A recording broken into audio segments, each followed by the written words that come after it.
नमस्कार, आप देख रहे हैं 4 PM और मैं हूं आपके साथ सिमरन। दोस्तों, सुप्रीम कोर्ट में जूता कांड, फिर झारखंड हाई कोर्ट में वकील जज के बीच में खुला बवाल और राकेश किशोर जैसे मामलों के बाद उठते सवाल ये सब चीख चीख के कह रहे हैं कि क्या पूरे देश में न्यायपालिका की साख दांव पे लगी है।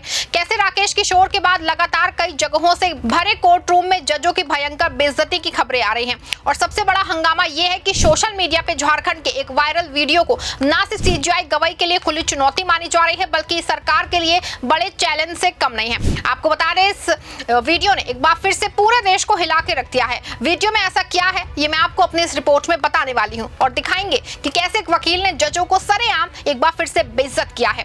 दोस्तों, बात शुरू करें उससे पहले बात करते हैं सुप्रीम कोर्ट के उस शॉकिंग जूता कांड की जो 6 अक्टूबर 2025 को हुआ। कल्पना कीजिए, देश का सबसे ऊंचा न्यायालय जहां संविधान की रक्षा होती है, वहां एक वकील जज पे जूता फेंक दे। नाम था राकेश किशोर, उम्र थी 71 ईयर्स। ये वकील सुप्रीम कोर्ट बार एसोसिएशन का मेंबर था, लेकिन उस दिन कोर्ट नंबर 1 में chief justice of India BR Gavai पे जूता फेंक दिया। क्यों? क्योंकि चीफ जस्टिस ने हाल ही में एक केस में भगवान विष्णु के बारे में कुछ टिप्पणियां की थी। खजुराहो मंदिर कॉम्प्लेक्स में विष्णु मूर्ति को बहाल करने की PIL को नकार दिया था। वकील को लगा कि ये टिप्पणियां हिंदू धर्म का अपमान है। रिपोर्ट्स के मुताबिक जूता चीफ जस्टिस के पास से गुजर गया और बेंच के पीछे जाके गिर गया। राकेश किशोर चिल्ला रहा था, सनातन का अपमान नहीं सहेंगे। सिक्योरिटी ने उसे तुरंत पकड़ लिया, लेकिन चौंकाने वाली बात यह है कि चीफ जस्टिस गवई ने शांत रहते हुए कहा कि ये मुझे चीजें प्रभावित नहीं करती हैं, केस आगे बढ़ाओ। फिर भी यह घटना पूरे देश में हंगामा मचा गई।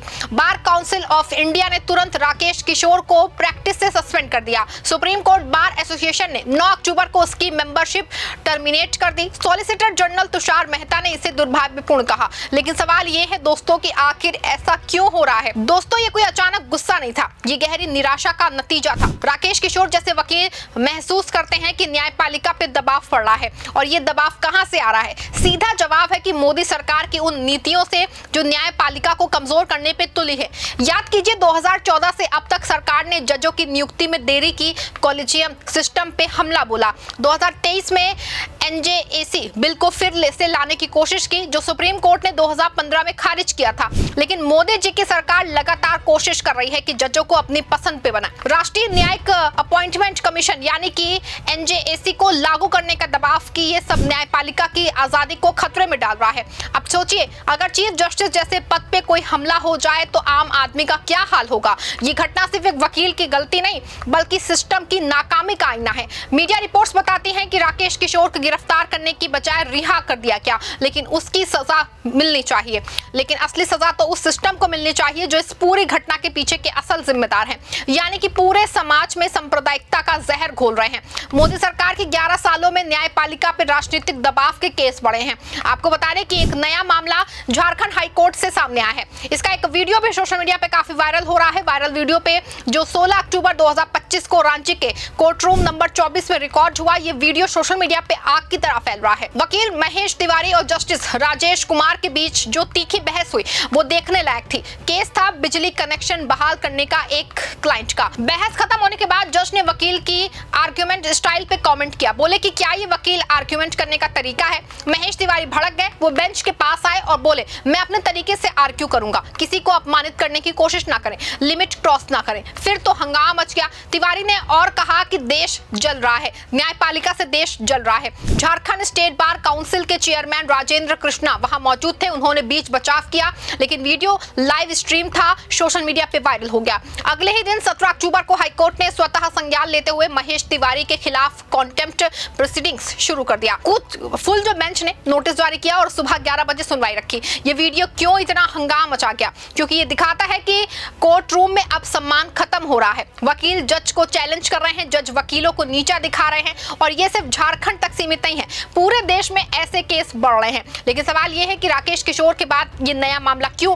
राकेश किशोर का जूता कांड सुप्रीम कोर्ट में हुआ था, जहां विष्णु मूर्ति के केस पे धार्मिक भावनाएं भड़की, वहां वकील ने जज पे हमला किया। जहां झारखंड में वकील ने जज को लिमिट क्रॉस ना करके कह के चिल्लाते हुए चैलेंज किया। दोनों मामलों में एक समानता है कि वकीलों की हताशा है। राकेश किशोर का केस 6 अक्टूबर का था, लेकिन असली मुद्दा ये कि घटनाएं बढ़ रही हैं। क्यों? क्योंकि मोदी सरकार न्यायपालिका को कंट्रोल करने की कोशिश कर रही है। साल 2014 से 2025 तक 11 साल हुए। इस दौरान जजों की वैकेंसी बढ़ी। सुप्रीम कोर्ट में 34 जजों के पोस्ट, लेकिन अक्सर 25 से 26 ही। हाई कोर्ट में 1100 से ज्यादा वैकेंसी। क्यों? क्योंकि सरकार कॉलेजियम की सिफारिशें लटका देती है। 2024 में अटॉर्नी जनरल ने कहा कि 80 जजों की फाइलें पेंडिंग हैं। ये जानबूझ के है कि ताकि सरकार पसंदीदा जज बनाए। फिर एनजेएसी का मुद्दा 2015 में सुप्रीम कोर्ट ने इसे असंवैधानिक कहा क्योंकि ये एग्जीक्यूटिव को ज्यादा पावर देता।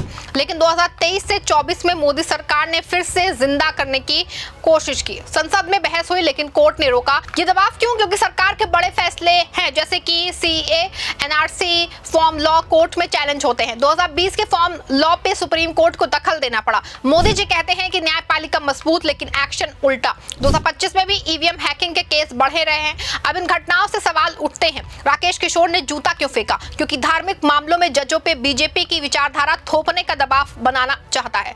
गवाई साहब ने विष्णु पे टिप्पणी की जो कि मिसकंडक्ट हुई, लेकिन असली अपमान तो सरकार का है जो धर्म को राजनीति का हथियार बनाती है। झारखंड में महेश तिवारी ने कहा कि देश न्यायपालिका से जल रहा है। क्यों? क्योंकि झारखंड जैसे राज्यों में आदिवासी अधिकारों के केस लटकाए जाते हैं। मोदी सरकार का आदिवासी कल्याण सिर्फ चुनावी ड्रामा, वास्तव में भूमि अधिग्रहण के केसों में जजों पे दबाव।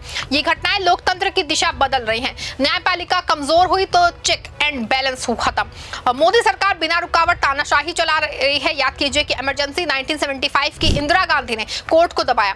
आज मोदी जी वही रास्ता अपना रहे हैं। 2025 में जब अर्थव्यवस्था डगमगा रही है, बेरोजगारी 8% से ऊपर है, महंगाई 7%, तो सरकार कोर्ट से डरती है। सवाल यह है कि सुप्रीम कोर्ट जूता कांड के बाद क्या हुआ? 7 अक्टूबर को बीबीसी ने रिपोर्ट किया कि ये सिक्योरिटी ब्रेक था।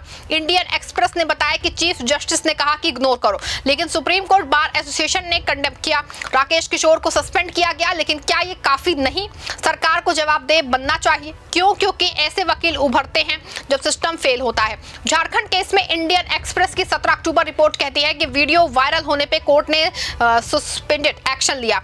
जज ने बार काउंसिल चेयरमैन से कहा कि कॉलेजियंस को लो। महेश तिवारी 50,000 रुपए जमा करने पे केस सॉल्व किया, लेकिन बहस बाद में भड़की। न्यूज 18 ने क्लिप शेयर की, डोंट क्रॉस द लिमिट। ये शब्द दर्द भरे हैं। वकील महसूस करते हैं कि जज सिस्टम का हिस्सा बन गए हैं, ना कि न्याय के। राकेश किशोर के बाद ये नया मामला सवाल खड़ा करता है, क्या ये चेन है? सुप्रीम कोर्ट में धार्मिक चैलेंज, हाई कोर्ट में सामान्य बहस, दोनों में से एक बात कि वकीलों का खुला चैलेंज। लाइव लॉ की 16 अक्टूबर की रिपोर्ट में राकेश कुमार का केस में जहां माफी मंजूर हुई, ये दिखाता है कि कोर्ट खुद सुधरना चाहता है लेकिन सरकार नहीं। आपको बता दें कि झारखंड हाई कोर्ट में ही आईएएस अफसर पे जज की फटकार अगस्त 2025 में वायरल हुई कि मंकी की तरह कूदना बंद करो। क्यों? क्योंकि अफसर कमीशन मांग रहे थे। ये सिस्टम का कैंसर है जो मोदी के न्यू इंडिया में फैल रहा है। संविधान कहता है कि न्यायपालिका स्वतंत्र होनी चाहिए, लेकिन जिस तरह अभी मध्य प्रदेश के जज का ट्रांसफर इधर से उधर किया गया, ये अपने आप में बहुत बड़ा सवाल है। और ये वही सब चीजें हैं जो न्यायपालिका को कमजोर करता है। वकील हताश या तो हताश हैं या सांप्रदायिकता के रंग में रंगे हैं, क्योंकि केस लटकते हैं औसतन 5 से 10 साल। गरीब आदमी इंसाफ के लिए तरसता है। झारखंड जैसे राज्य में जहां हेमंत सोरेन सरकार बीजेपी से लड़ रही है, वहां कोर्ट में दबाव ज्यादा है।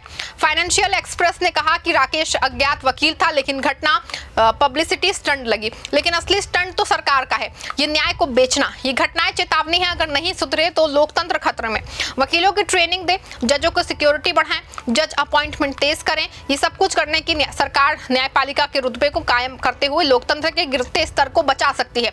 पूरे मामले पे आप क्या सोचते हैं? क्या इस मामले में तुरंत सरकार और सीजीआई को सीधा इंटरफेयर नहीं करना चाहिए, जिससे इस तरह की घटनाएं और ना हो और ये रुके? अपनी राय कमेंट में जरूर लिखिए। खबर को लाइक और शेयर भी करिए।